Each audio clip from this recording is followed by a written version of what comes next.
അപ്പോൾ ഈ മൈതാനത്തുള്ള ഇതിനേക്കാൾ മെസ്സി പേഴ്സണൽ ഒരു കണക്ട് മെസ്സിയുമായിട്ടുണ്ട്. കാരണം ഒരു അത്ലറ്റിക് ഫസി പറഞ്ഞ പോലെ അത്ലറ്റിക് മാഡ്രിഡിൽ നിന്ന് ഒഴിവാക്കിയിട്ട് ഒരു അമേരിക്കൻ ലീഗിലേക്ക് പോകണം മെസ്സി പോകുന്ന കാരണം മെസ്സിൻ്റെ ഒരു ഏജ് ഒരു ഫാക്ടറാണ്. പിന്നെ അങ്ങനെ കുറേ ഫാക്ടേഴ്സ് ഉണ്ട്.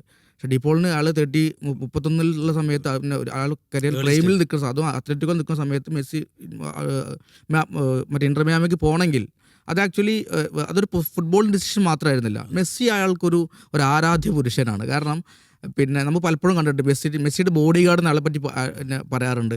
പിന്നെ അർജൻറ്റീനയുടെ കഴിഞ്ഞ വേൾഡ് കപ്പ് സമയത്ത് അർജൻറ്റീനയുടെ ഈ പിന്നെ പ്രീ മാച്ച് സമയത്തൊക്കെ എല്ലാ സമയത്തും മെസ്സിയുടെ കൂടെയാണ് ഡീപ്പോൾ അവരുടെ ഫാനിനെ പോലെ ഉണ്ടായിരുന്നത്. അപ്പോൾ ആ ഫാൻ മൂവ്മെൻ്റാണ് ആളെ സത്യം പറഞ്ഞിട്ട് ഒരു നമ്മളൊക്കെ മെസ്സിയുടെ ഒരു ആരാധകർ പുറത്ത് കളി കണ്ട് ഫാൻ മൂവ്മെൻറ്റ് എൻജോയ് ചെയ്യുമ്പോൾ ഇയാൾ കളിക്കളത്തിൽ നിന്നുകൊണ്ട് ആ ഫാൻ മൂവ്മെൻറ്റ് എൻജോയ് ചെയ്യാണ്. അപ്പോൾ ഈ അസിസ്റ്റ് എന്ന് പറഞ്ഞിട്ടുണ്ടെങ്കിൽ അതൊരു നേരത്തെ പറഞ്ഞ പോലെ ഒരു വേൾഡ് ക്ലാസ് അസിസ്റ്റാണ്. കാരണം ഈ അതുവരെ ഇല്ലാത്തൊരു ഒരു ചാനൽ അവിടെ കിടക്കുന്നുണ്ട്. ആ ചാനലിലൂടെയാണ് പാസ് കൊടുത്തതും മെസ്സി അത് അതിമനോഹരമായി ഗോളാക്കി മാറ്റുകയും ചെയ്തു.